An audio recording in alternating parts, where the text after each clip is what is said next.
What's up, everybody? This is the Sports League Podcast. I'm your host, Alex Leak. We got the co-host Amanda back on the show. Amanda, a lot of crazy action this week. Some major upsets, some turnovers everywhere this week. Oh, it was so fun. Yeah, absolute chaos. We had some, last second game winners. We had some missed calls that led to games being lost at the end. It was the Hot Mess Express, and it was a fun week. I mean, how many times did we say, "Damn, we love garbage" on Yeah, Sunday? I mean, it was so great. many, so many good games, and John, a lot of great football this weekend, and let's start with great to have you back on as always. Love your insight. Great to have John Abraham on the show. John, we were texting last night a little bit about the Dolphins and Rams game and the turnovers, Tua with a couple turnovers. And the big thing that stood out to me from this game is there's all this talk about Tua staying healthy. And he throws that interception and then goes and tries to make the tackle and gets hit in the side of the head. Like, what are you doing? You got to be smarter than that, right? Yeah, I think me and you we kind of joked about it, but it was really a serious moment. It was more like Yeah. you throw a pick because you even said like you threw a pick, but you made a dumb decision trying to make the tackle. And Yeah. but I can say overall, I think they're really playing so he doesn't get hit, and him getting hit was actually weird. 20 for 28, 207. If you look at all his passes, there were really no deep balls. There was nothing that he had to stay in the pocket for a long time to get pressure or get hit. And like the Rams won every stat except for the third down. So it was just like crazy because it was by a huge margin. Like it was a boring game to me because you're used to seeing the Dolphins when Tua's throwing it deep, and you see Tyreek, trying to get deeper. You see Waddle going deep, and I think Waddle had maybe like a 15 to 19-yard catch, but it was nothing amazing. But they won this game because they literally just knick-knacked them down the field and won the game. It was nothing that set out because I looked at the stats and I watched the game, but it was nothing amazing. It's like both teams just came to like some of these games look like more like practice than it looked like a real game. Yeah. Yeah, Amanda, the Dolphins like kept making mistakes and allowing the Rams to get back into the game, and then the Rams would make mistakes and Yeah, cancel that out. It was just a sloppy game. it was really sloppy. And I mean, what Abe was saying over here, the stats were very even across the board. Like Hmm. passing first downs pretty close, rushing first downs. I mean, penalties weren't even that far off. I mean, we had 6 and 1. But like it's not like one of the teams had 12 versus like 2 or something. Like it was just a weird game. Very sloppy, my internet kept cutting out because it's been windy as heck here and I didn't even mind. Like it took me a couple minutes to realize the game was frozen sometimes because I was it wasn't entertaining. So I was like, oh shit, the game quit playing 2 minutes ago. My bad. Yeah, it was sloppy, but it was a big win for the Dolphins. You know, you had two teams coming in opposite trajectories. The Rams on a three-game winning streak, the Dolphins on a three-game losing streak. So a big win for the Dolphins to get to 3-6. They got the Raiders on deck in Week 11. The Dolphins could easily get to 4-6 and find themselves right back in the hunt in the Yeah, and AFC. their schedule is one of the easiest left in the NFL. Like they've Yeah. got a pretty gentle ride, but only 3 teams have started a season 2-6 and made the postseason. So it'll be Hmm. interesting to see if this is a turning point for them or if they kind of regress back to a little bit more of what they've looked like so far this season. Yeah, John, how are you feeling about the Dolphins? If they get to 4-6, they're not too far out. But at 2-6, the playoffs weren't looking likely. But the schedule's kind of friendly. I don't see them making it. Well, I don't see this year being a profitable year. Simply Hmm. everybody's so worried about Tua. Even if they make the playoffs, every game is going to be so etchy. Hmm. So it's a mental game for everybody. Just like us watching the game, we're taking each other back and forth and just waiting for him to like go out. You know what I mean? We're like, I Yeah. told you, I said, man, this is a turnover game. He keep turning back over, turning over like this is a turnover jamboree right here. And then and then we see him do that, and it scared me because it was like right on the head. But he got up, Yeah. Yeah. ran back to the huddle, but it just seemed like a dumb play. And, you know, every game for us is going to be that more than them making the playoffs. And Amanda can say it. Alex, you can say it. We all feel the same way. This is nothing that everybody that I'm pretty sure everybody on on the Dolphins, even everybody on the Rams were like, oh, okay, he's okay. Yeah. Okay, cool. So it's gonna be tough to watch them the rest of the year and not feel a certain way. Yep, absolutely. And yeah, we'll see if they can get their offense going again. Tua's been healthy. The offense hasn't, like you said, John, they haven't been going for 70 points or even 40. It's been pretty like get the ball out quick, short stuff, feed the running backs. But that game was sloppy. Let's move on to some more exciting football, like the Sunday night game. And Amanda, this game was awesome.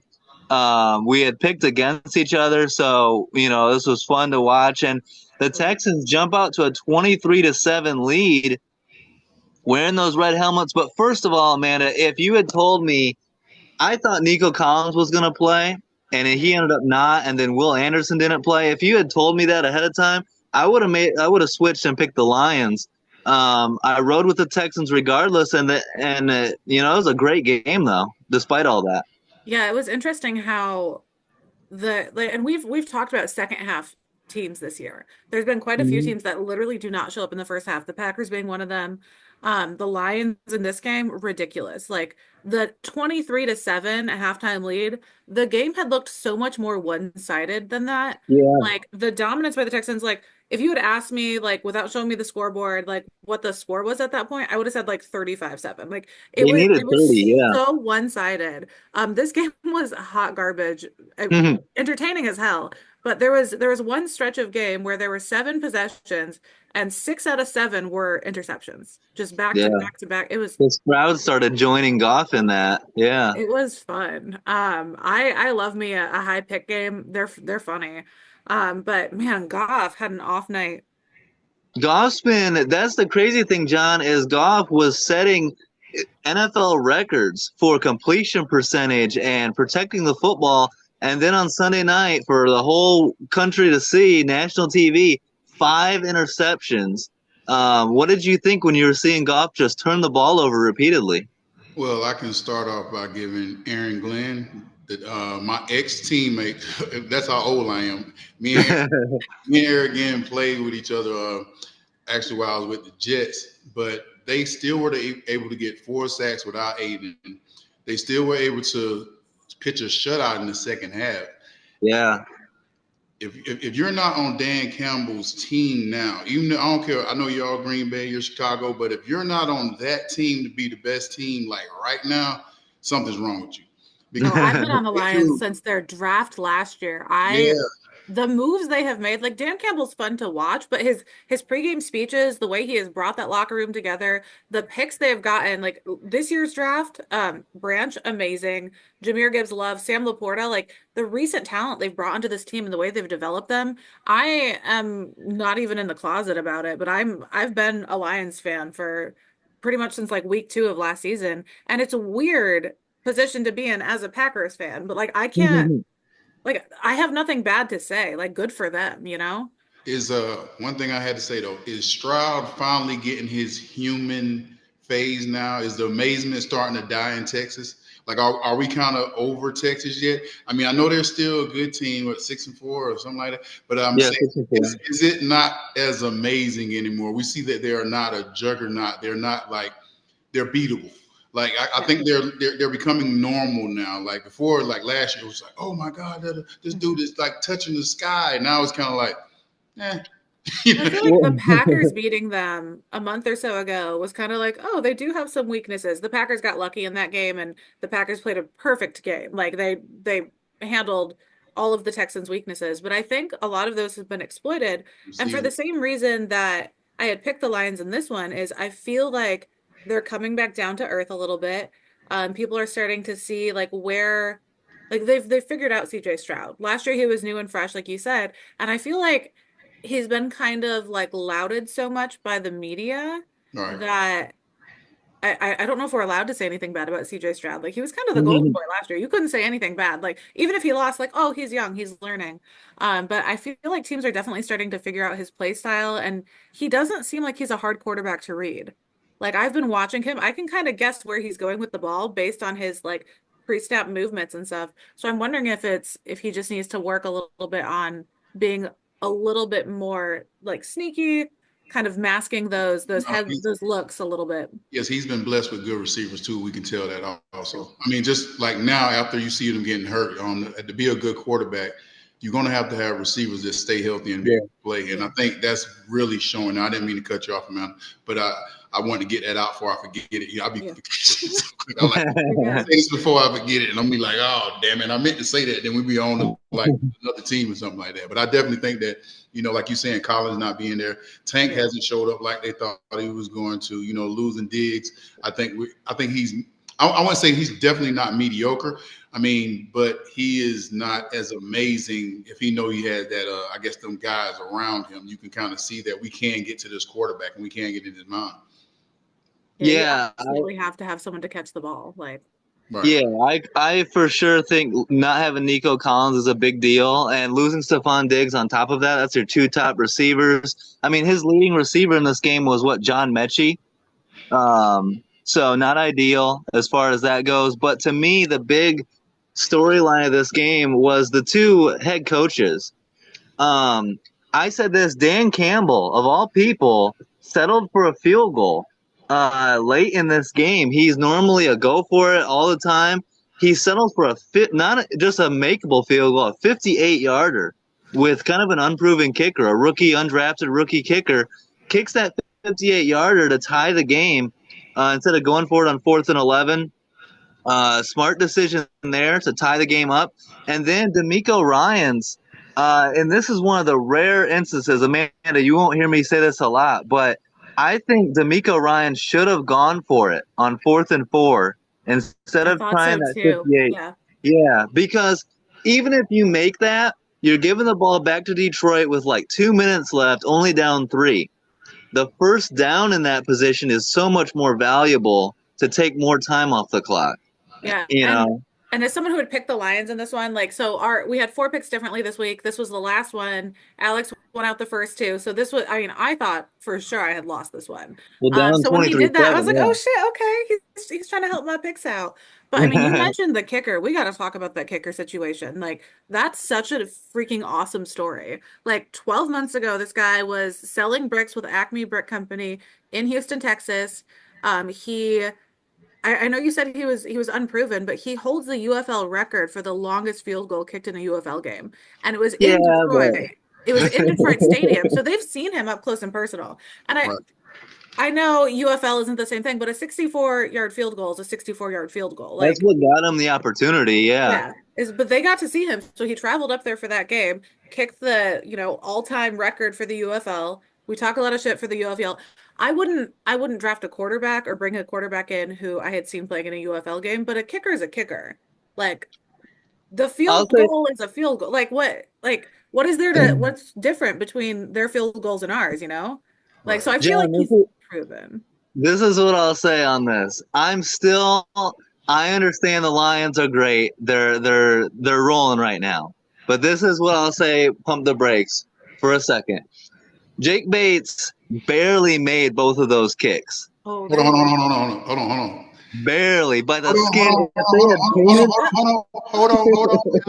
Alex, before we go to another game, barely made it would have been amazing in Atlanta. So we will take barely making anything. So if you want to say barely making bad, think about how Atlanta felt with these 3 missed field goals. Okay. Yeah. I don't want to get where you're saying, but I would take barely every barely made field goal. Denver, if Denver had barely made it instead of getting blocked, that would have wrecked the Kansas City 9-0, 10-0. Would have lost right now. I'm barely every time. So you guys are right. You guys got me there, but Jared Goff is still, as I've been saying all season long, very capable of turning the ball over like a motherfucker. Oh, yeah. So if we get into January and he has one of those games. Are you telling me the Lions are going to win a playoff game if Goff turns the ball over 3, 4, 5 times? I don't think Well, so. the defense can keep you into a game if he has Yeah, a bad turnover. So I yeah, think that's the main thing you got to get from this game, because the Texans is so-called a good team. So yep, you can see that they can survive turnovers. So that's yeah. the thing. We're not thinking you're not going to see 5 turnovers. Like we looked it up. There was only like 17 games that people have thrown 5 picks and won a game. So we know Mm-hmm. the stats are ridiculous. So it's just the fact that he could turn over once, twice. We see what kind of team we have. That And okay, the resiliency. yeah, they never. Yeah, If you watch the game, I couldn't tell they was losing. Like Yeah. yeah. because I'm They were watching still the in game, it. like Amon St. Brown just. I'm like, dude, I couldn't tell they was losing the game. You know what I mean? And how cool was it at halftime? They're coming out for the second half, and Dan Campbell, it's like on tape delay. They're interviewing Dan Campbell, and he's like, "We got to take the ball over. It's going to happen." And as he's saying that, Carlton Davis is snagging an interception. Mm-hmm. And that was huge. If you're CJ Stroud, you come out to start the second half, you're up 16, and you immediately throw an interception. That's a momentum swing. Yeah. And it wasn't one of those interceptions that was like, oh, like it was tipped or like no, he snagged that. And Yeah. he said that was what we said is like, hey, if we're having an off day on offense, defense has to get the ball then. Like Yeah. we gotta step up. And he was like, I was ready. That was my focus for the entire second half. It just, clicked a little quicker. He was like, I looked up, there was the ball, I got it. Like That was a fun as hell game, though, and I can't hate so on fun. Jake Bates for barely making it. Those were two, 50 plus, 58 yards. Those were huge kicks. And Um, Zadarius Smith didn't even play. They have yeah, talent we haven't even seen on that team yet. yep. So No. we'll see how it goes the rest of the year. We got a lot of divisional games coming up here late in the year. We'll see how it all shakes out. How about Eagles at Cowboys? No Dak Prescott, so Cooper Rush got the start. Micah Parsons returns, but the Eagles put it on the Cowboys 34-6. And the Eagles are rolling right now, Amanda. 7-2, 5 straight wins. We've had our concerns about the Eagles, especially early in the year, starting 2-2, but they've been rolling ever since. Yeah, some of their upcoming games, I think, will kind of like. I don't think this was a good look at who the Eagles currently are. I Mm-hmm. think the Commanders at home on a Thursday is going Thursday to be night a coming tough up. matchup. Yeah, but I mean this game was kind of a gimme. Like you're playing against Dallas, that's been a mess, and not even the starting quarterback. But the defense for the Eagles were so aggressively overmatched against Cooper Rush. Like I think the defense had a great like scrimmage game here. Like they were just doing exactly what they should be doing. You can tell the defense has been stepping up in the past couple weeks as they've gone on this win streak. But I'm really excited to see this Commanders matchup with them. I think that'll really show me who this team is. Mm-hmm. 'Cause this game is hard to like have any takeaways. Like Dallas didn't do anything. Yeah, Well, go ahead. yeah, so you can say this was an easy game, but the Eagles, the 5-game winning streak, they're Yeah. they're winning, and again, John, AJ Brown, you talked about it weeks ago, how important AJ Brown was. They're undefeated, 6-0 when AJ Brown plays. Yeah, this was kind of like the game I went to tonight. My daughter had a basketball game. I was excited. I brought a friend with me and everything. I was like, this is going to be a great day to see my daughter. She had 21 points last week, 12 rebounds, so I'm all happy and stuff. We get beat 71-31. I'm like, Wow. so this is kind of like this game. I mean, she had like a couple plays here and there, but I think the big thing we can take from the Cowboys is 49 passing yards, 5 sacks with Michael Parsons being back. They did do good on the rushing. They rushed for 97 yards, but the Eagles doubled them and got a crazy number, 187 or 187. So they Yeah. killed them in the rushing area. But it's just a team that even when they played the Falcons, I was telling my cohort, I was like, Maria, their season is over. Like, I don't care. Like, I'm looking at how Dak is playing. This is before like the game was over. This was before he was hurt. Before I knew anything, I said they have no juice. Like, Yeah. I don't see anybody. But Parsons did look that when I saw Yeah. Parsons, but also he 2 ain't played. sacks.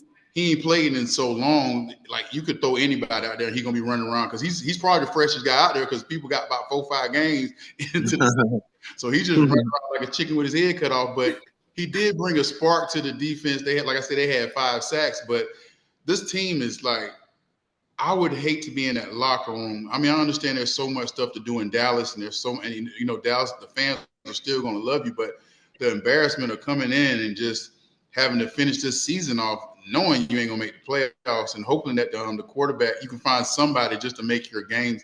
Like, I mean, like with CD Lamb going from a Pro Bowler this year, maybe to not even, it's just like a lot of stuff that you see in, because this is for your history. This is for your your legacy and stuff. So when you have years down like this, and I don't make a Pro Bowl, I don't make All Pro, I don't do this, it sticks with you.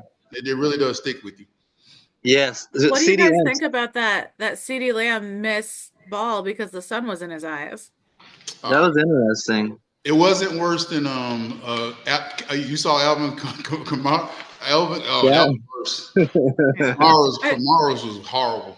I just think it's funny because they asked Jerry about it. They're like, "Yo, why did you put the stadium this way? The sun goes in the same place." What do you want me to do? Tear it down and build another one? You're like, "Well, we know where the sun is. Like, he got the sun's there. It affects both teams equally. Fuck it." Like, I was like, okay, but like, curtains are a thing. Like, you don't have to rip the stadium down, bro. Put up some fucking curtains. Leave it to Jerry for someone to make the smallest critique about his stadium. He's like, "Oh, fuck it, I'll tear it down. Let's build a new one. Fuck it." Like, that is the most Jerry shit I've ever heard. All signs are pointing to Mike McCarthy being gone at the end of the year. So we'll see what the Cowboys do. They're a big name franchise with a lot of big players. We'll see what kind of coach they can hire. I mean, Bill Belichick's name has been floated around a lot. We'll see. You're so hung up on him. BB ain't coming back. He's loving life. He's coming back. He'll come back to the Bears just because he said that. He's gonna get hired by the Bears. No, he doesn't want to work with garbage. Okay. Kidding. I didn't mean it.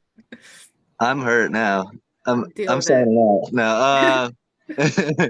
How about John? Jets at Cardinals. A big game for the Jets, coming off a big win against Houston, and just completely no-showed against the Cardinals. Yeah, 31-6. I don't know if it was the location. I don't know if it was because sometimes the flights, stuff like that get to your head, and the travel different times. But I think the Arizona Cardinal play when they're playing a team they know they should beat. They come out to play. I think James Conner started it off early with that mean run he had for the touch. And this wasn't even rushing. He was like catching the ball out of the backfield for like 80 yards. Yeah. He's usually a power runner, but I think the whole perspective was we're just better than them. Think about it. Kyler Murray went 22 for 24. Like, dude, and this is supposed to be an elite defense. Yeah. Like, where's the eliteness? like y'all didn't do squat, and I don't even want to curse. That's how bad it was. But it's like these are the kind of games that we can't really talk about. Like these are the games that you want to say what went wrong or what nobody had over. Aaron Rodgers threw for it was just like I'm trying 150 yards, no touchdowns, and 1 lost fumble. Like what the fuck is that stat line? The leading receiver is like 50 yards. It's like, man, that game was, and I don't know. It's like that locker room because Ulbrich is like really a good friend of mine. Like Jeff, we like came in the scene, but I know everybody on the rosters now. I don't know. I'm on a team up here. but seeing him have to take this team and having Aaron Rodgers and having them go and get Adams, and they patch making a team right now in the middle of the season, and they trying to give him, and then Mike Williams. It's just like everything is so ironic. Mike Williams goes to Pittsburgh and scores touch. It's like, like it's just not your like the Jets just have the Jets just have that curse on them, man. Yeah, that defense. I mean, Sauce Gardner is pissed about that missed tackle where Trey McBride hurdled. Yeah. Oh God, and Sauce is a sensitive guy. Like he's going to be riled up about that. So I'm intrigued to see what they do coming down the line after that loss. I mean, they allowed touchdown drives of 70, 77, 88 yards before forcing a punt. Like, no, they got fucking embarrassed. That was a complete no-show. Was Hassan Reddick even playing? Like, he was, but he wasn't. Well, so bad games happen. The thing is the season over or can It's they like 6-1. rebound? They got a home game against the Colts. It'll be a battle of the 40-year-old quarterbacks, Rodgers against Flacco. I think the Jets can win this game and get to 4-7. They're hanging by a thread. They need to pretty much win out. Is But anyone turning on their TV to watch the battle of the 40-year-old quarterbacks? Like, way to not sell it. Like, the old men. old men fighting over the pigskin. Sounds. But the Cardinals on the other side, John, 4 straight wins. They're 6-4 heading into their bye and actually looking like a legitimate threat in that division. Like they could steal that division. The Niners are down. I don't see them being a threat. I see that they're like I said, they're beating the teams they should beat right now. I think I think when it comes to real football, which is going to matter now, especially with the teams playing now, I say the last 5 games is like when you get real football, and Yeah. like you said, their vision is close right now. They had fun right now. We're gonna beat the Jets. We're gonna do it. Yay! Now, when it gets serious, let's see if Kyler Murray can stand up and be the Kyler Murray that we think he is, because he's never showed. He's never proved that he can take you past this or do this or anything like that. And so until you see that, I'm not excited. Yeah, and he was terrible in that lone playoff game against the Rams. So he's got a lot to prove. Their next 3 games, the Cardinals are at Seattle, at Minnesota, and versus Seattle. So 3 big games. I hate when they do back-to-back games. That is weird as hell. Rivals. They did the same thing. Do they have a bye week in there? Or is it literally 2 weeks apart? Their bye week is this coming week. Ugh, I hate week that. 11. It's too close. So then, yeah. So they got a bye They week did that with before Green that. Bay and Minnesota last year. Like, space them out a little bit. But then also don't put them both in the first half of the season because that's fucking weird too. Yeah. Weird. Yeah. I was telling you guys, Amanda, I got to do a victory lap on my LA Chargers. They get to 6-3. I know they beat the Titans, who aren't that good, but the Chargers are starting to hit their stride. 3 straight wins. And everyone was so quick, John, to label Quentin Johnston a bust for the Chargers. He's starting to get it going. He's got 5 touchdowns this year, and if he can stay healthy, and Herbert, I love what Jim Harbaugh is doing over there in LA. Well, who else does he have to throw to, though? I mean, let's just be honest.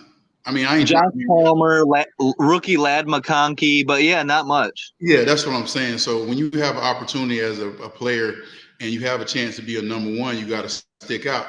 His numbers are amazing because it's him. But if it was a regular receiver that we're like an amazing receiver, we'd be like, yeah, that's what he's supposed to be doing. Like if you see that with I don't know, anybody else, we wouldn't be excited. So, it's like you're the top receiver. That's what you're supposed to do, damn it. Like, yeah.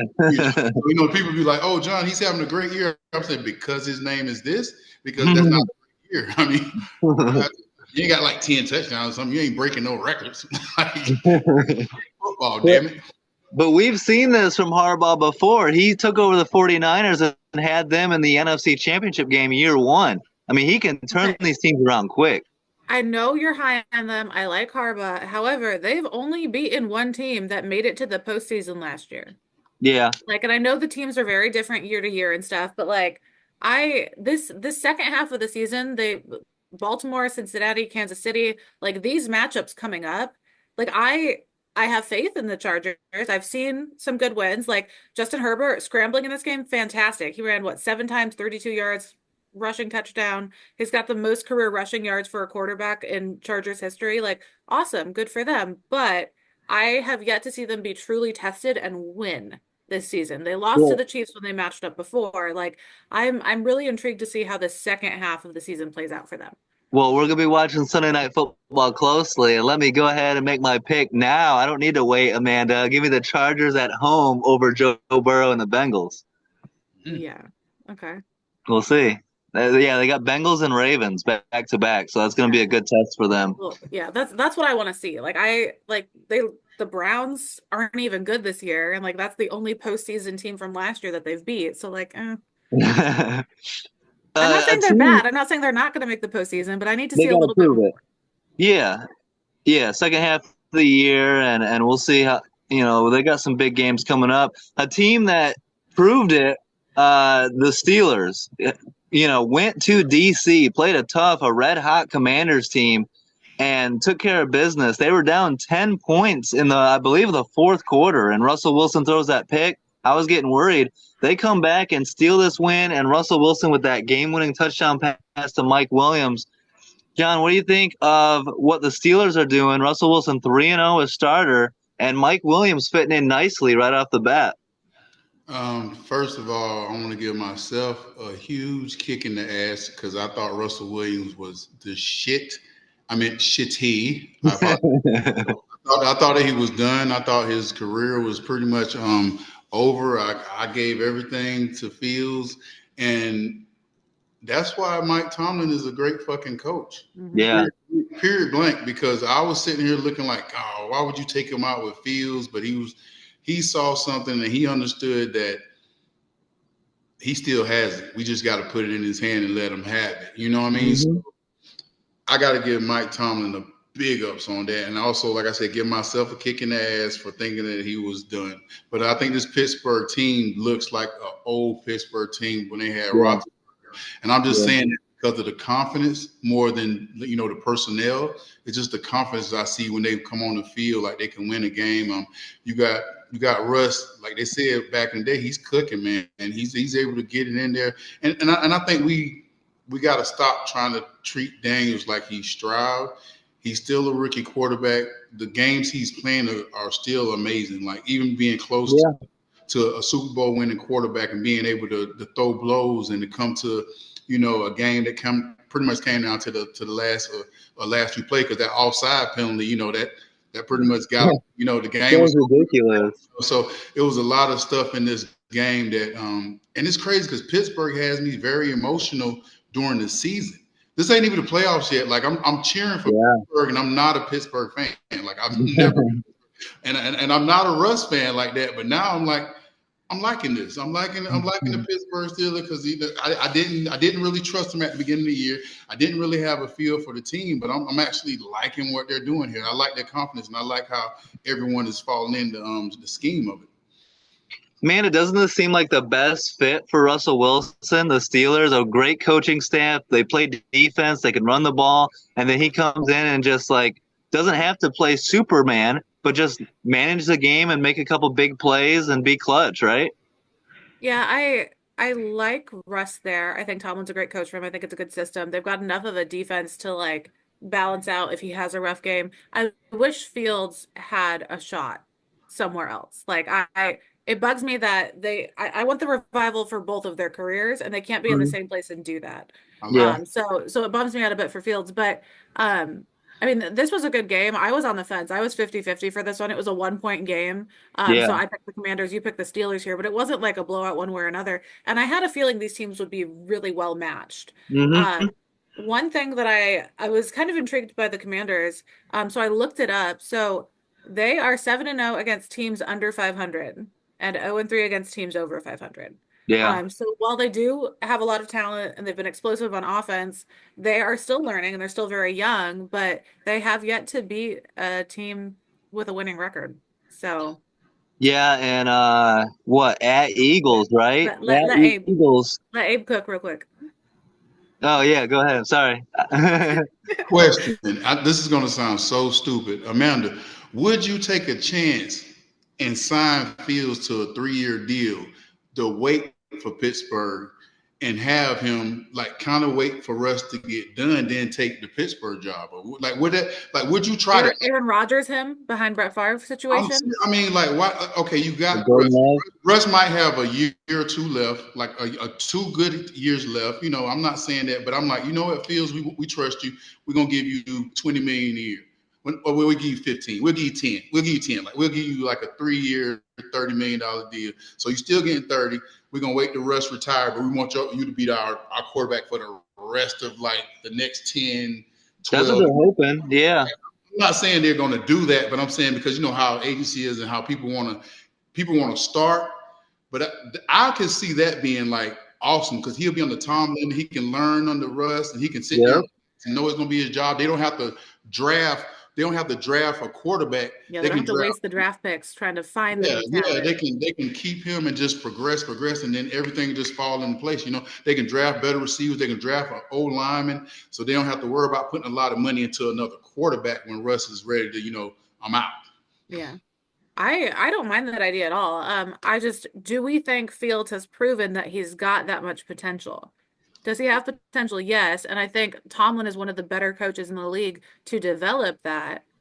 But I don't know if I've seen enough of Fields in a situation where he's supported by the right receivers and the right defense and a good O-line. Unlike he was in Chicago. I don't feel like he had a shot to be good in Chicago because there wasn't enough there to support him.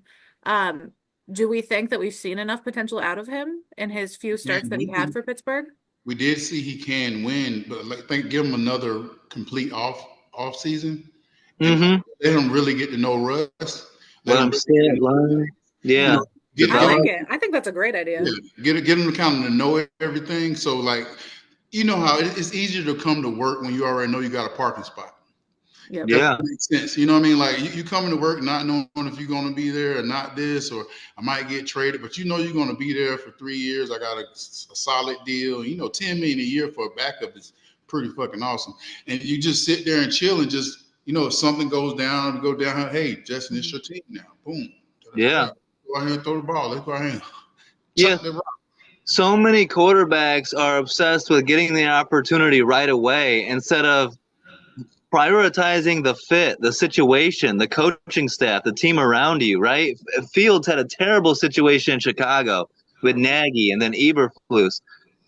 Tomlin and that staff, Arthur Smith and those guys, that's perfect. I would absolutely sign up for that up on Fields. So I think that's what the Steelers are hoping, is that he can be the long-term guy and they can get the most out of Russ now.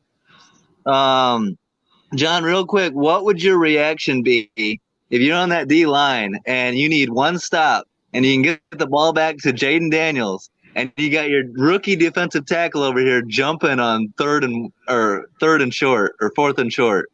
He was so far over. You know, it's I probably want to punch him. I ain't gonna lie. I'm saying trying to be like Debo. I'm trying to be nice about it and say something. I'm trying to lie pretty much. Let me be real with you. I'm trying to lie. I'll be cursing every curse word. I was fucking yelling at him. I was like, "You fucking idiot, bro! Like you fucked up my pick, okay? I had the Commanders. They were golden, and then this I was mad. I was so pissed, but I'm not saying they wouldn't get the first down, but you can't just give it to them, boss. Yeah. I don't know. Like I said, as an older guy, and I never try to show my emotions because I got way too emotional. So people be like, "Oh, you don't care?" I said, "No. Sometimes you got to know yourself. Like I got to shut them off. My emotions, my whole game would be off. Like if I got lost in that penalty, he tackling the wrong people. I couldn't do that."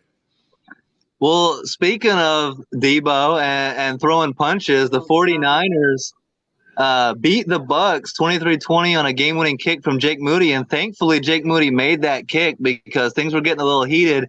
Amanda, what do you think of Debo throwing a little jab at the long snapper and the kicker? Oh, he was feisty. He's too old for that shit, first of all. Leave that to the first and second year players. I'd be pissed too. Like they were doing everything they could to put him in a position to score, and then they missed 3 kicks? 3 kicks, yeah. Oh, yeah, I'd be pretty scrappy too. But don't go throwing hands on your long snapper. Like, are you gonna step in if you hurt him? Like, are you gonna like, yeah, he's sucking right now, but you kind of need him. Like most teams don't have a backup long snapper. And John, everyone makes such a big deal about this stuff, but emotions happen in the heat of the battle, right? Like shit happens.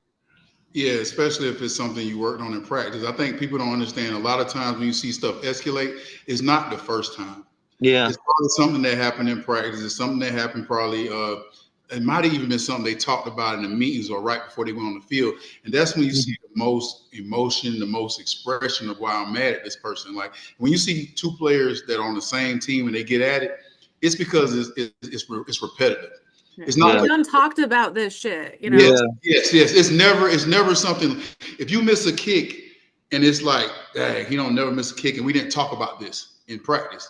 Yeah, this hasn't been an issue. This hasn't been addressed, or they might have told the holder, Remember this and this, and this. Mm-hmm. So Debo's like, bling, I remember this part. Let me go knock some sense in him so he can remember. Yeah. Remember, we said that you got to win the game for us. Okay. Yeah. So it's different things that people don't understand. Like when you see people fighting on the sidelines, it is never. I'm a quote and say never, and I'm put a lot on the line. 100% of almost 99.8%.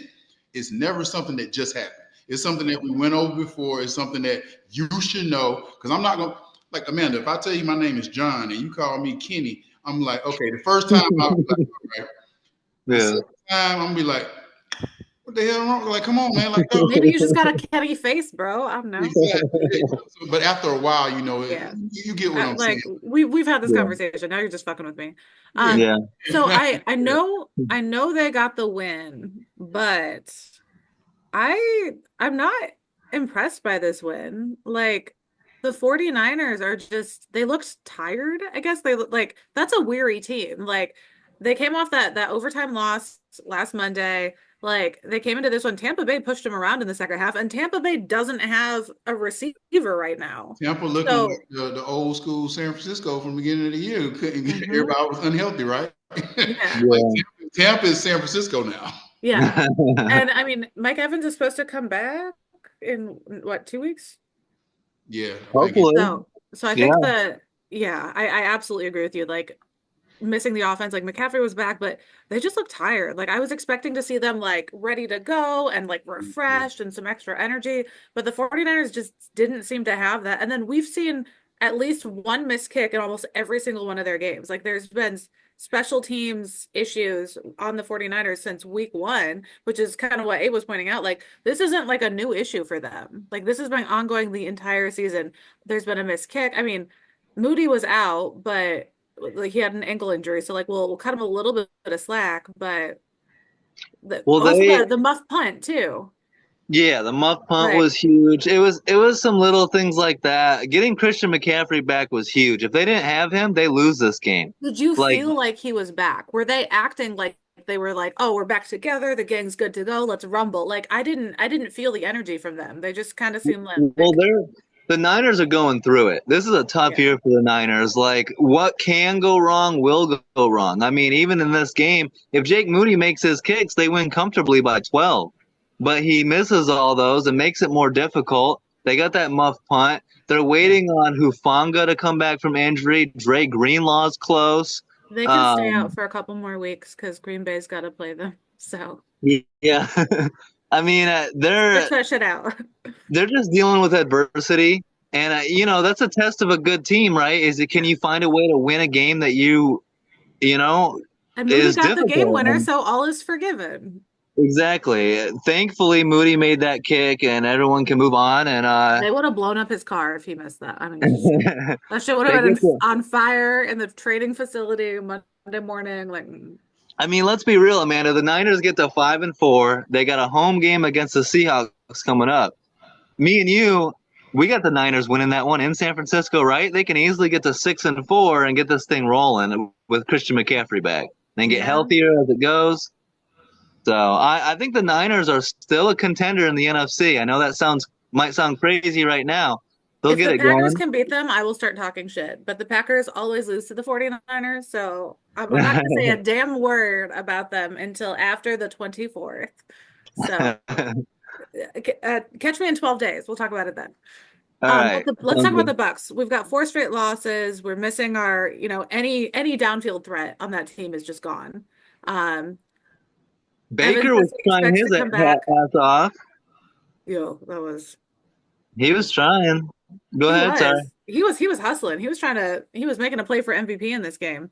Yeah. He was rushing, man. I sent Alex a video of him ducking tackles.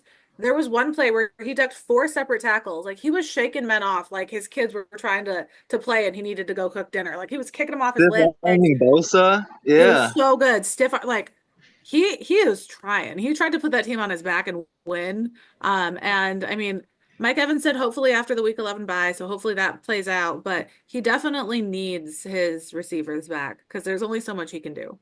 Right. His top two playmakers were both the running backs. Like outside of that, he doesn't have receivers. He's throwing to Sterling Shepard, who's like 80. I mean, you know what I mean, but like He should be on the Jets with the rest of the retirement home. John, how about Falcons Saints? What are your thoughts on this game? Because I didn't get to see a lot of it. How did the Saints even get out to this 17-7 halftime lead?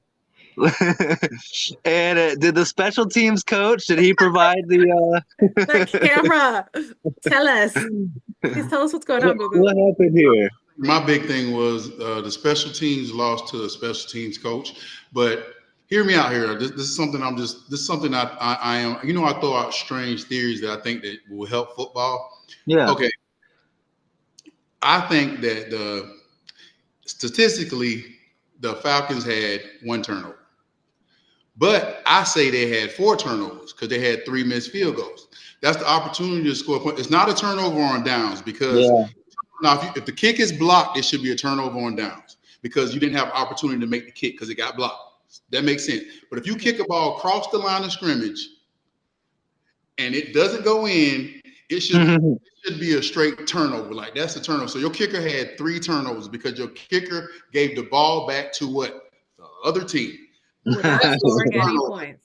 That is a turnover. I'm sorry. That is a turnover. Think about it. If you have somebody, if it's a long kick and somebody can return that, it's like almost the same thing. It's almost like an interception. So I'm just saying, I'm just talking shit. But I was like, dude, that's really 4 turnovers. If you kick 3 field goals, we could have had 3 points or 0. We got 0, so that's a turnover. For me, that's a turnover because you have the opportunity to score points right then. But they had 0 sacks. The Falcons had 0 sacks. Back to what they were. We've been talking about this the whole year. Yeah, they just can't get to the quarterback. I mean, I've been trying to not talk about it because I'm the guy that used to do that shit, and I ain't want them to be like, oh, you know, they missing me. They haven't had anybody since you. They need to find. You ain't wrong. They need to find a guy or find a defensive coordinator that wants to blitz more. Caden Ellis he played the old team. They should have had him just blitz, and it wasn't like they should have won the game. Like when you were talking about the kicker, they missed 3 field goals, but even with the 3 missed field goals, there was never really a great rhythm, if I want to say that. I mean, they won statistically. Like if you look at the stats, they definitely won the game. But you know, the turnover by Tyrann Mathieu, one of my ex-teammates. But I'm saying it's just like okay. So my biggest issue in this game is Atlanta's defense let Marquez Valdes-Scantling look good, and that's your boy. He's so good. Fuck that guy, dude. I cannot stand him. He is the most irritating receiver. Only his second career multiple touchdown game. He has had some amazing quarterbacks throwing to him. This dude will drop. I bet they handed him his newborn baby in the hospital and he dropped the baby on its head. Like he drops everything. So if MVS scores 2 touchdowns in a game, your defense did not show the fuck up. I don't care what defense, who it was, how he scored those touchdowns. No, like if he looks good, there's a problem. Yeah, it was crazy. Because who do the Saints have, right? So they're plugging in Valdes-Scantling and he's doing it. Alvin Kamara, like you mentioned earlier, if he makes that one catch, you know, the score's a lot more lopsided too. The headline from this game is Young Wei was kicking the wrong way. That was my take. I don't know, but you know, like they were still like, it's not even talked about him not being. Someone said he was 5 of 7 in the last couple of games, and that's crazy that you still can be comfortable with your job. Because I'm saying if he wasn't such a fan favorite here, I don't know if his job would be secure. I mean, I've seen people get fired for a lot less, like maybe even missing 1 kick. But like I said, he is a fan favorite, and he's done a lot for this organization.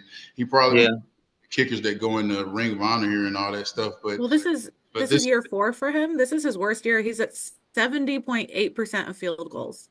Wow. It wouldn't be bad. It wouldn't be bad if it was spread over the year, but you missed 3 in this game, and that knocked you from You know what I mean? Them three knocked them down some percentage. That's like Goff. Goff had four interceptions on the season coming into this game. He more than doubled that. Like he hadn't thrown a pick since week 3, and he was like, "Nah, that number's too low." Yeah. I Like love it. I love that about football. Sometimes you get those one ball bad picks in week and one your bad stats game. are Yeah. effed. Yep. Credit to Darren Rizzi for getting the win in his interim debut. Let's go to this game. We had talked about the potential of the Broncos, Hold up. snapping. I had talked about the potential. I said, I If know the this was Chiefs in are eight. Denver, it would have happened. It would have, yeah. I picked Kansas City because they always find a way to win. And I mean, last minute blocking game-winning field goal. That's them finding a way to win. Like I can't even be mad about that. There was no it was nothing stupid. That was just an awesome special teams play. Like they earned this win. But Mm-hmm. I talked about how I thought this was a trap game for them. Denver's defense and Kansas City's offense, they have the same strengths and weaknesses. Like Denver was going to take advantage of them. I could see Denver winning this one. And I said that in our last episode with Hugh that I know everyone's going to automatically be like, "Oh, we're gonna roll with the Chiefs here because Andy Reid and they always win." But it felt like it could go the other way. And man, if I wasn't that close to being right about that.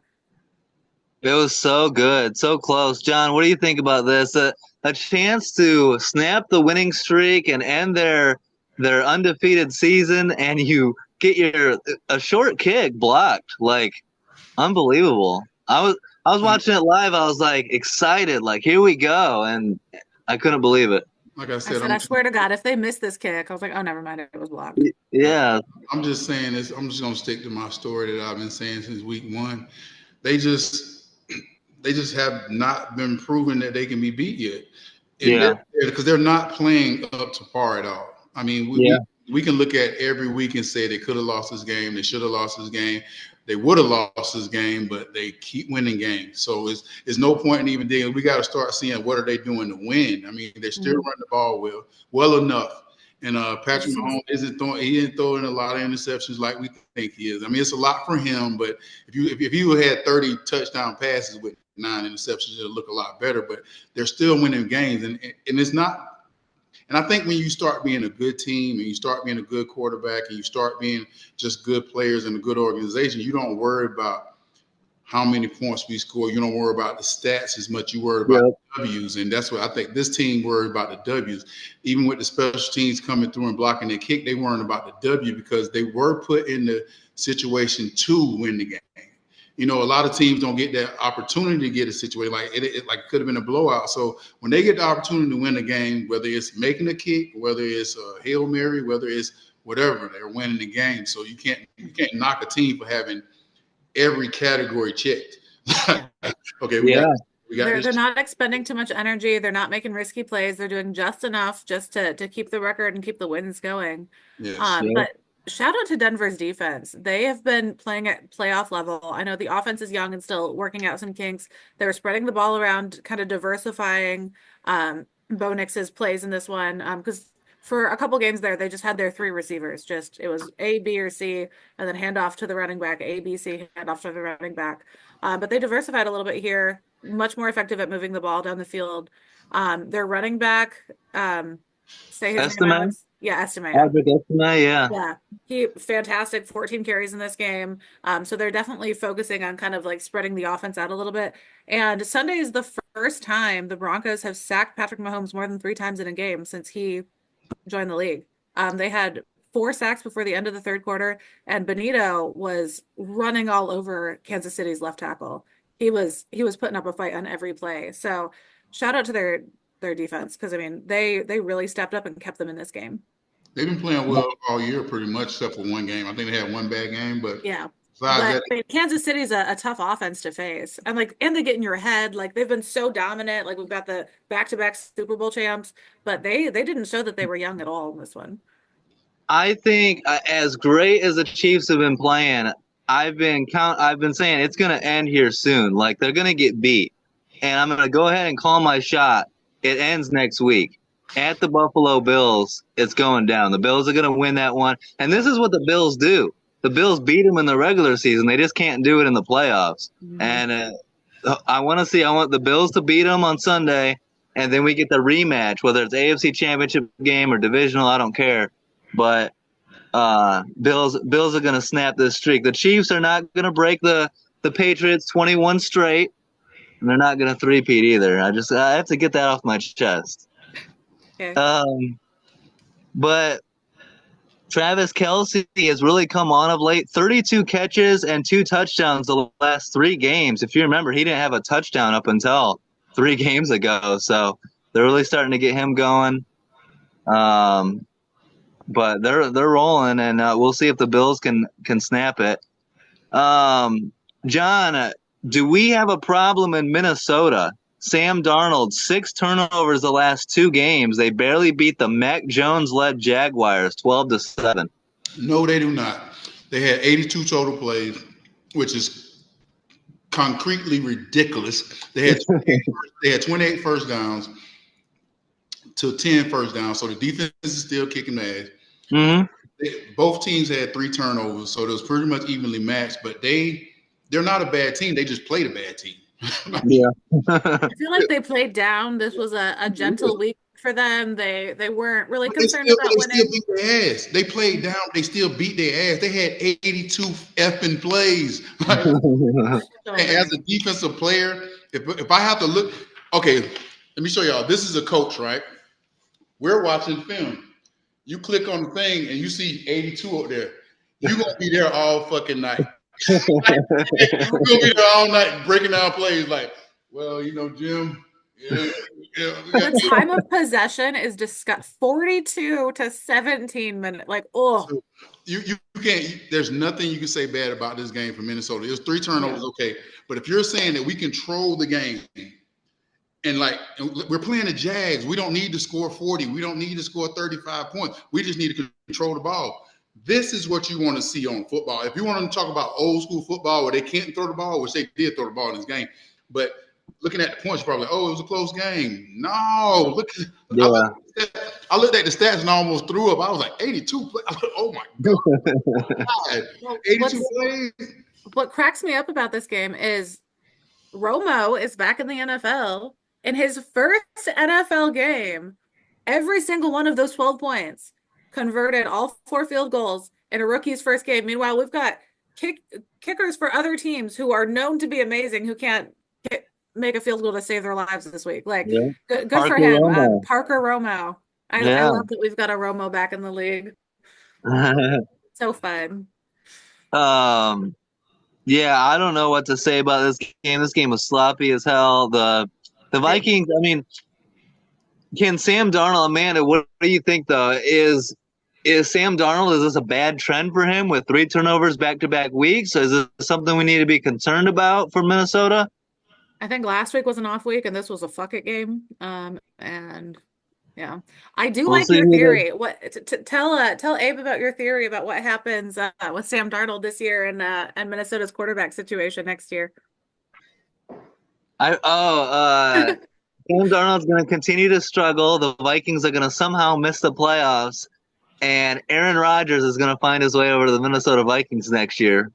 Brett Favre. Yeah, Brett Favre. I was like, I love that. Obviously, I thought about week 1. I was like, yeah, he's Brett Favre like a mug, ain't he? Brett Favre. You're gonna have to get Amanda a Rodgers Vikings jersey. Yeah, I mean, I've got the Favre collection. Except for Atlanta. I don't have an Atlanta Favre jersey. Sorry. You have a Favre Vikings jersey?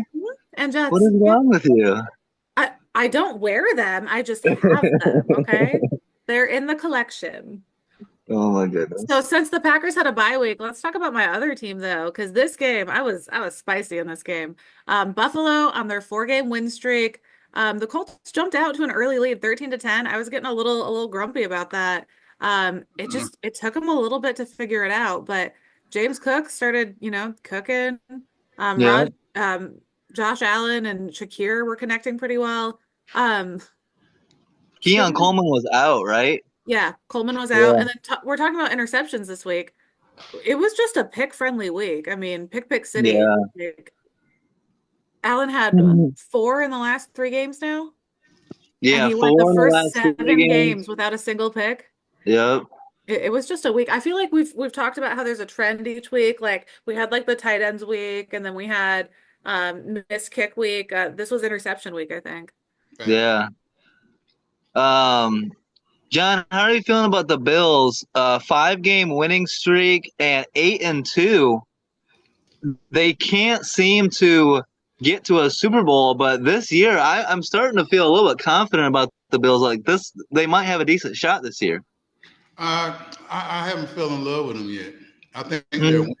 it's just because of how the NFL is now. It's just like the only consistent teams that I've seen, Kansas City and Detroit. Those are the only teams that I've seen that when they play consistently, even when they have one bad player.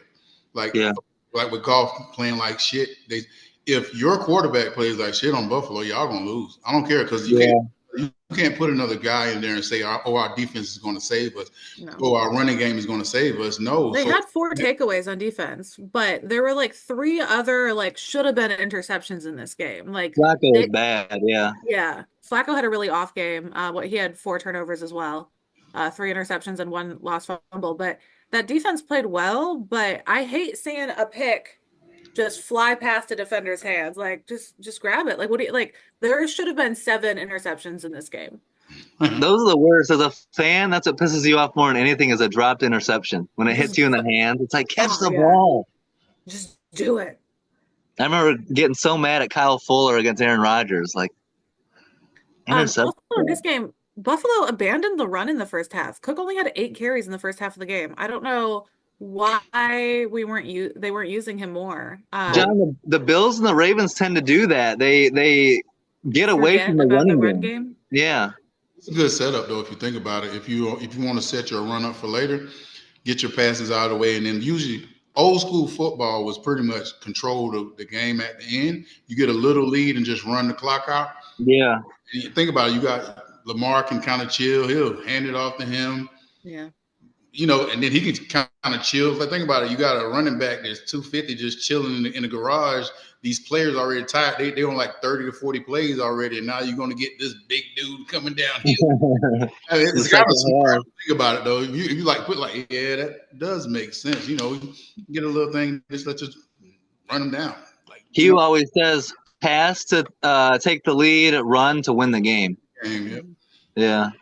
But it's funny because the other side of the ball, they did the opposite thing. Jonathan Taylor had an epic first half, 107 yards, 16 carries, and then the second half he had 5 carries.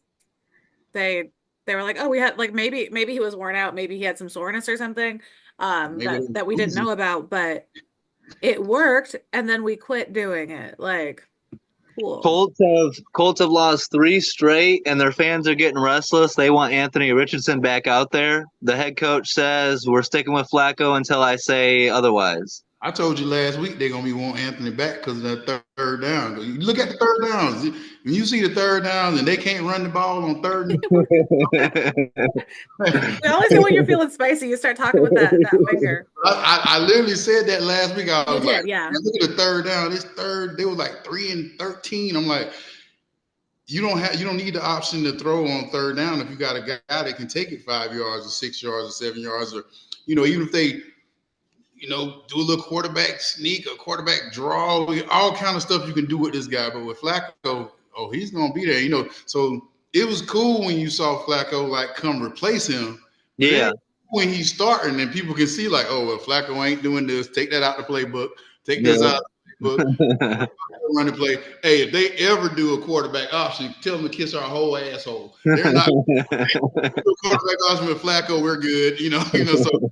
It's like certain things just disappear when you put them in there, Yeah. Well, Flacco is special this year. He's the first player to throw interceptions on each of the team's first possessions in a game this season. So came out firing. I'm not a chain staking guy. I think he cost the Colts a division championship last year with that 4th down call against the Texans, and I think like if Indy wants to get the most out of Anthony Richardson, I think they should go get a real head coach this offseason. That's just my take. Tell them how you feel. Okay, since we're talking about getting real head coaches. Yeah. Since we're talking about getting real head coaches, talk to us about the the dumpster fire that was the Yeah. 2-7 Pats Talk and about the a 4-4 team that Bears. doesn't know what a real head coach looks like. The goddamn Chicago Bears. I can't even watch this team. Like, I was watching this with my brother, and I'm like, can I watch something else? Like, this is terrible. 19-3 to the New England Patriots. The Patriots defense records 9 sacks. I was I literally just like, Alex, you're watching Steelers Commanders, right? Like that's your matchup. Like that's the ideal matchup. I It was a just one felt like point an game. It angry was great. He face. was like, no, Like, I'm stuck with my fucking garbage Chicago bullshit. Like he was so mad about it. Like you got to watch what your brother wants to watch. Like that's a good brother move. I get it, but he was like, fucking kill me. Like all right, 5 things the Bears need to do: fire the GM Ryan Poles, fire the head coach Matt Eberflus, fire the offensive coordinator Shane Waldron. They did that. Congrats. Fire. Sell the team. Move to somewhere else. Like, what is wrong with this team, John? bomb the stadium. Like what? It really escalated at the end there. Yeah. The whole damn team, shit. Everyone, let's go. Alex is a true Chicago fan. This is how they all I'm a feel. Ravens fan now. What are you guys talking about? I'm a Ravens fan. Do you think the quarterback? So I never really thought about this because I don't care about quarterbacks like that. Just being honest, Mm. the rookie quarterbacks are going into what, week 10, week 11? That's a whole damn college season. Yeah. Caleb, like, man, it was cute having my nails painted, but I'm tired now, baby. I can't go today. I can't do Getting this. hit every game. Yeah. But think about it, you got 3 preseason games now, and you look like, so this 14 games. So you get 1 week off. It's like, Yeah. man, I'm a rookie quarterback now. As a rookie player, I didn't make it through my rookie year, so I cannot talk shit. Trust me, I got injured. Like, I understand. So I'm like, dude, that's a lot. That's a long year. Before we hate too much on Caleb Williams, I will say the Chicago Bears O-line is very injury ridden. They were scrapping players together. It's mix and match. They haven't had the same O-line, but I think more than 2 weeks so far this season. He got his ass beat. 9 sacks in this game. Like I can't even be mad at him. Like he was fighting for his life. Like he's lucky he's alive after this game, honestly. Like he's allowed not to score any points. In all seriousness, John, the Bears have clearly, the head coach has lost the locker room. Like these guys, every week when they go in front of the media, when they go on, any interviews, they're like, yeah, like all signs are pointing to they're checked out. And you got a rookie quarterback. How do you manage that situation? In my opinion, you can't. If you're keeping the head coach, you're not going to accomplish anything if you've lost the locker room, right? It's a done deal. I 100% agree. My last year when I was in New York with the Jets, and I think we were 4-11 at the time, and we ended up. I can't remember if we won or lost that game because I was out so quick. We was playing Oakland, but the locker room, it's just the aura was everywhere. I mean, even the head coach was trying to do stupid stuff just to get us fired up. We're 4-11. We're 4-10 right now. Everybody's trying to make it home without getting hurt. Yeah. I'm serious, and I know it sounds bad, but at the end of the day, when you know you don't have a chance to make the playoffs, when you know you don't have a chance to have a winning record, when you know you don't have a chance to do anything special, you're looking for next year. So I'm like, I'm not trying to go out here and hurt myself. And it sounds bad. People say you're getting paid so much, but also I can get paid next year. So if I go out here and hurt my ankle, I go out here and tear something on a year that's wasted. And that's what you see in a lot of these locker rooms. When you see these guys are 2-6, 2-8, they're already checked out. I don't care what people can say, like, no, I want my stats, I want this. But if you ain't got a contract year coming up, if you ain't got, you kind of like, man, hey, I ain't trying to spend my whole offseason rehabbing. And I'm just being real. That's just literally how they think, man. Because I thought the same thing. I'm like, we was gonna lose. I'm like, man, I hope I don't get hurt this game. I'm gonna try to get me a second. But I totally understand that too, because it's such a physical game, and when you've got nothing to play for, like the intensity is gone. I get it. I totally understand that. I know fans are gonna be like, "Oh, you're getting paid so much. You need to bust your ass for my favorite team." But in reality, I 100% agree with that. And so fire the coach. I don't know what the Bears are waiting for. Like honestly, he's lost the locker room. Get him the hell out of there, and he wasn't a good coach to begin with. Amanda, are you worried though that my Bears are going to beat your Packers on Sunday? No, I'm not. Not at all. I just with so the Bears have talked about how much they've focused at end of half scenarios in the offseason and over the past few weeks. Like that's been their focus. They're one of the worst teams in history at the end of halves. Like they've They have not. allowed 300 yards in the final 30 seconds of a half so far this season. That's more than double any other team in the league. Like speaking of losing the locker room, if you say like, yeah, that's something we focused on a lot with, the defense in the offseason and we've been focusing like how are you more than double as bad as any other team? Like No, I it's absolutely agree. Like they said that was going to be a focus of theirs. And like I know players are injured and stuff, but like the Colts are second with 160. Like yeah. No, it's that's bad. key. It's Eberflus is a bad coach, but what he's the worst at is situational shit. He's the fucking worst at that. And Some Eberflus, like The get fire him flues the hell chants out were of here. so strong. How do we feel about Drake May? Like this is his first complete game we've seen out of him where he's, he had that, Patriots that aren't pick at the bad. end of the first quarter. He was They're shocked that scrappy. he threw a pick, which was funny. that offense is a great defense. Yeah.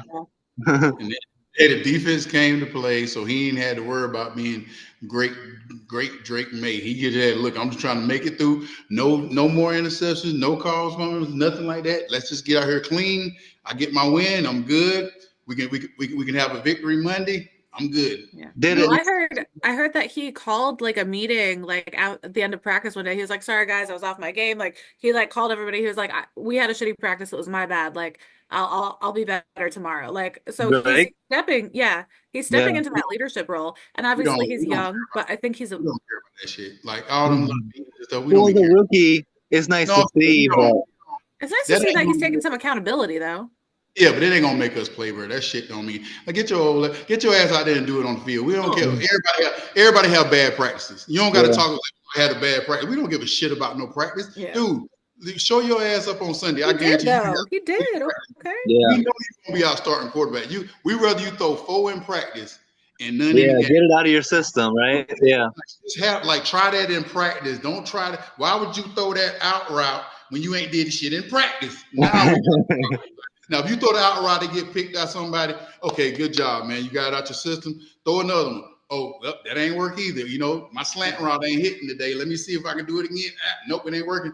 Now, you do it in the game, that's when we got the issues. So I don't give a damn about practice. Like, none of us care about practice. I promise you. Like, Okay. practice always with me was not to be the best me. The best me is supposed to be Sunday.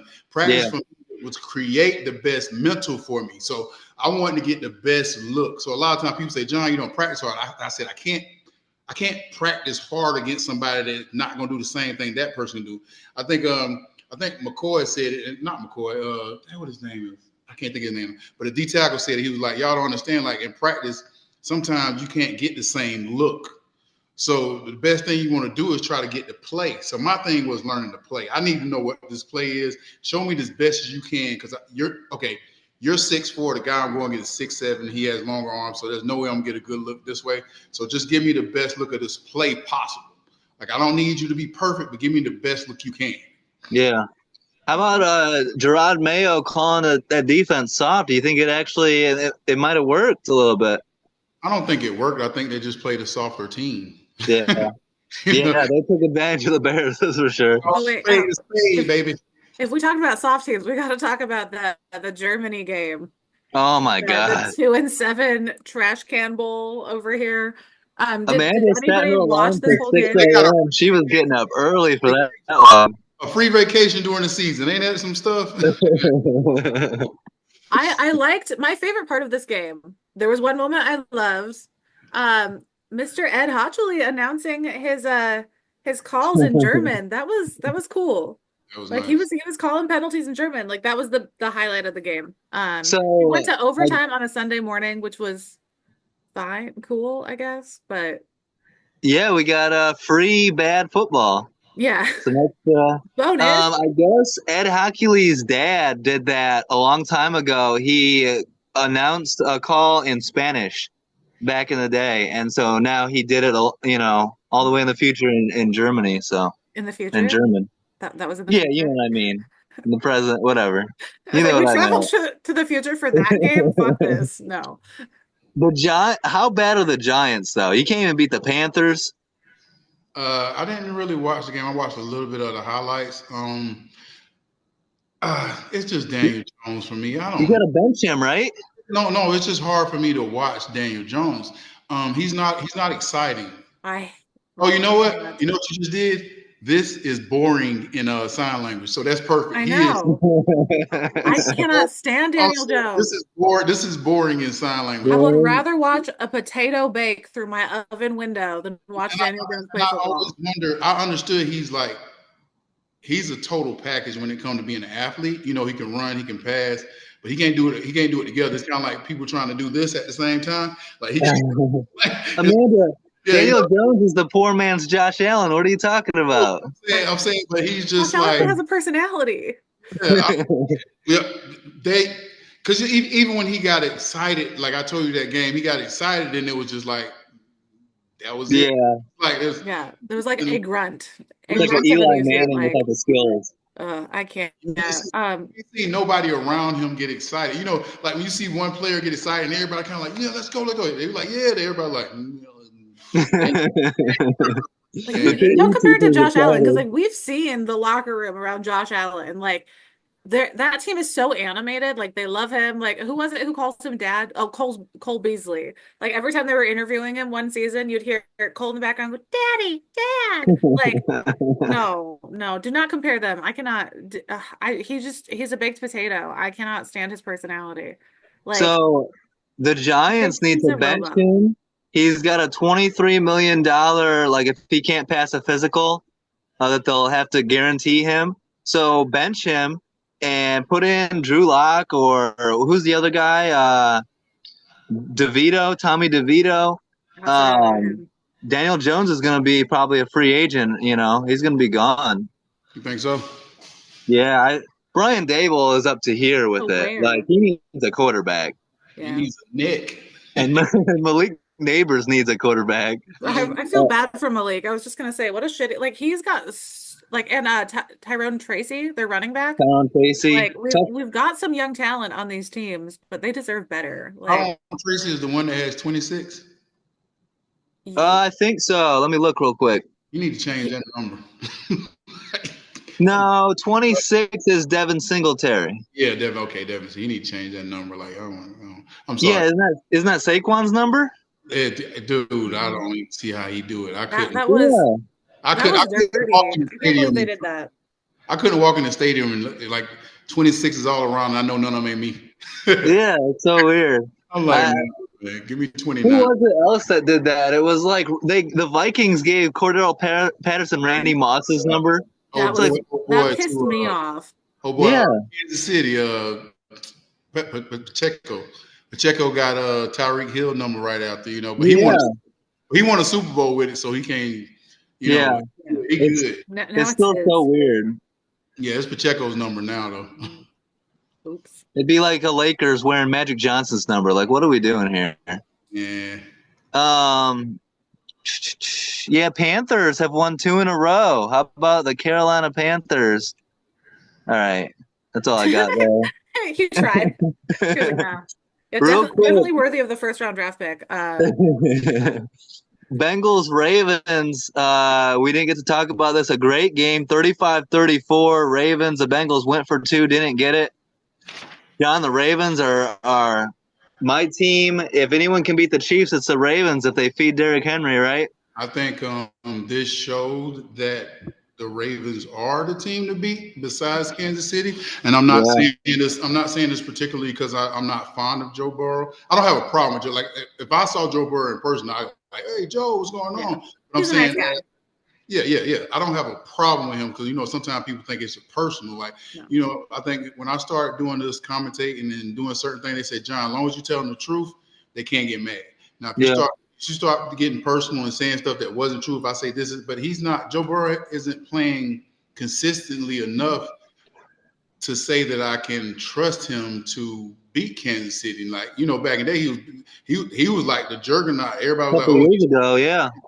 he's the only person to beat him. Now it's like, nah. And Lamar, for them to be a good team, or for them to say they can beat Kansas City, they got to beat the team that can beat Kansas City. Which it was only 1 point, but if you watch the game, it felt like a lot more. yes. Yeah. Baltimore played a lot more confidently. The Bengals defense played well. They, even though it's like you see a high scoring game, you think, but it could have been a lot worse. So I think they played decent enough to keep it to a point that they might have could have win the game. But it's definitely Baltimore is going to have a good year. I don't know. I'm not saying I don't think they're Super Bowl ready yet, though, and it's hard because you see the squad and you see the team, you see the defense, you see Hamilton, you see all these guys they have, but I just can't trust it yet. You know what I mean? Because like every year it's like, oh, they're the team, and sometimes it's kind of hard to jump on that bandwagon right now. It's like, Well, y'all can. I want to see if they make it through if they beat their first playoff game, which hopefully they won't have a first playoff game, so they'll be at home, so they can skip week 1 and then go to week 2, and they win week 2. We on the bandwagon. I'm on the bandwagon. I'm riding the bandwagon to the Super Bowl. I tried to hop to on the me, bandwagon. Who was it? Jake Browning last year who carried over that injury. the Bengals, yeah. I was on that bandwagon with Jake Brady, as I was calling him on the podcast, but I just haven't seen enough life out of that team or consistency, as Abe was saying. It just every time I see a good game, I'm like, all right, he's found his groove this year. The next game, they just look sloppy again. Well, the Bengals, they dug themselves such a hole that they're having a hard time digging out of it. They're 4-6 now. They got what at the Chargers on primetime Sunday Night Football. That's a tough test. It's a Chargers team that's playing really solid football right now. So we'll see if the Bengals can get that win. A good test for the Ravens also. They're 7-3 at the Steelers in Week 11. That I love. That's my favorite rivalry in football. Ravens Steelers. That used to be so physical and still is a great matchup. For me with the Ravens, I love this team. I have my concerns about Todd Monken. And my issue was you get to the AFC Championship game last year, and what got you there? The running game. And they completely bailed on the run game in the most important game of the year. And so if they do that with Derrick Henry, you're likely going to lose. So we'll see on the Ravens. But real quick, let's get out of here on this note. Thursday Night Football coming up.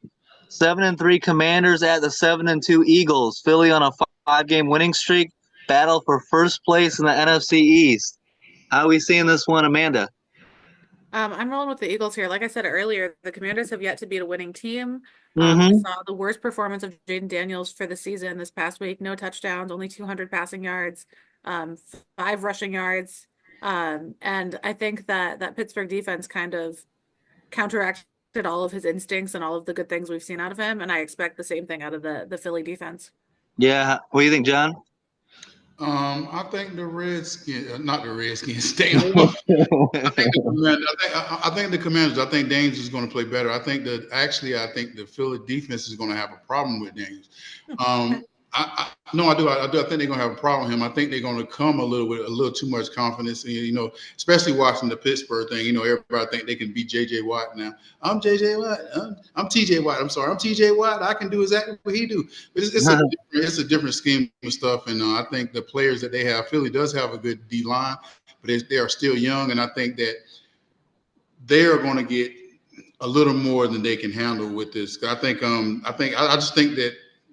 I just think Philly is a great team now. I think they're a great team, but I think they need a little what you call those one of them mind checks. One of these little this is gonna be one of these games to check them and push them. Reality check. Humble them a little bit. Yeah. It's gonna be one of the games that make them calm down and really see they got a little work to do. Not a lot. That Washington O-line is still injured. Both starting tackles were out this past weekend. They're still questionable. Actually, I think they're doubtful. So, I mean, we saw issues on the edge as a result. So, I mean, I think they're probably gonna. I mean, they sacked Dallas 3. I think they had 3 sacks against Dallas. Just if that O-line is still as banged up as they were last week, I don't think Jaden has as much time as he's used to. to get At those least he's victories off. athletic. He can run away from it, unlike Cooper Rush. But I going into the season, I trust my gut on like what I was thinking going into the season. I was riding with the Eagles to bounce back, get back to the NFC Championship game, if not further. I like what they're doing right now. They're hitting on all strides. They're undefeated when AJ Brown plays. And like Amanda said, the Commanders are good, but they're not great, and they haven't beat a top team yet. They haven't beat a single winning team. Yeah, not even a top team, a team with a winning record, not one. I think they can get into the playoffs as a wild card. I just don't think they're the best team in the NFC East. So give me Philly at home to get this win and stay hot. But it should be a great game. You know, we don't always get the best matchups on Thursday night. This one should be awesome. Yeah, so great Thursday night game. Yeah, John, thanks for coming on. Good stuff as always, guys. A lot of fun, and looking forward to Week 11. Don't forget to like, subscribe, leave a comment. Let us know what you think, and peace out. Amanda, you're gonna lose your lead this week. All right, bye.